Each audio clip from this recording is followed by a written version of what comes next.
Assalamualaikum warahmatullahi wabarakatuh. Perkenalkan, nama saya Nazuh Habibah dari Administrasi Bisnis 3C.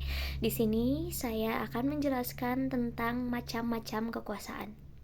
Dalam organisasi, kekuasaan dapat didefinisikan sebagai kemampuan seseorang atau kelompok untuk mempengaruhi sebuah tindakan, keputusan, atau perilaku orang lain. Di sini saya akan menjelaskan macam-macam tentang kekuasaan. Yang pertama, ada kekuasaan legitimasi atau legitimate power. Definisi kekuasaan ini yaitu kekuasaan yang berasal dari posisi formal seseorang dalam struktur organisasi, seperti jabatan atau otoritas yang diakui dalam hierarki organisasi. Contohnya adalah manajer, direktur, atau kepala departemen. Yang kedua, ada kekuasaan perhargaan atau reward power. Definisi kekuasaan ini yaitu kekuasaan yang diperoleh dari kemampuan seseorang untuk memberikan sebuah penghargaan atau keuntungan kepada orang lain.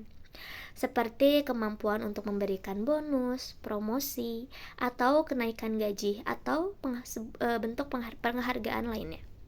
Yang ketiga, ada kekuasaan paksaan atau coercive power. Definisi kekuasaan ini yaitu kekuasaan yang berasal dari kemampuan untuk memberikan sebuah hukuman atau sanksi. Sumbernya seperti wewenang untuk memberikan hukuman seperti pemutusan hubungan kerja, penurunan pangkat, atau teguran formal.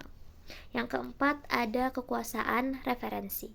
Definisi dari kekuasaan ini yaitu kekuasaan yang didasarkan pada sebuah karisma, kepribadian, atau pengaruh seseorang yang membuat orang lain ingin menirunya. Untuk kekuasaan yang kelima yaitu ada kekuasaan keahlian atau expert power. Kekuasaan ini berasal dari keahlian, pengetahuan, atau keterampilan seseorang di bidang tertentu, seperti penguasaan terhadap informasi teknis, kemampuan analisis, atau pengalaman yang relevan. Yang keenam, ada kekuasaan informasi atau information power. Definisi dari kekuasaan ini yaitu kekuasaan yang didasarkan pada akses atau kontrol terhadap informasi penting. Sumbernya seperti kepemilikan data, laporan, atau informasi strategis yang relevan bagi pengambilan keputusan. Yang ketujuh, ada kekuasaan relasional atau connection power.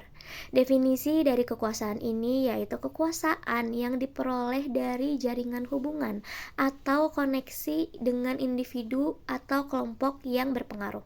Sumbernya seperti koneksi dengan pemimpin, stakeholder, atau pihak eksternal yang penting. Yang kedelapan, yang terakhir ada kekuasaan karismatik. Definisi dari kekuasaan ini yaitu kekuasaan yang didasarkan pada daya tarik pribadi yang memengaruhi orang lain untuk mengikuti atau mematuhi. Sumbernya seperti kepribadian komunikasi yang persuasif atau kemampuan membangkitkan inspirasi. Nah, dari masing-masing jenis kekuasaan ini tentunya memiliki peran dan efektivitas yang berbeda, tergantung pada situasi dan cara penggunaannya di dalam organisasi.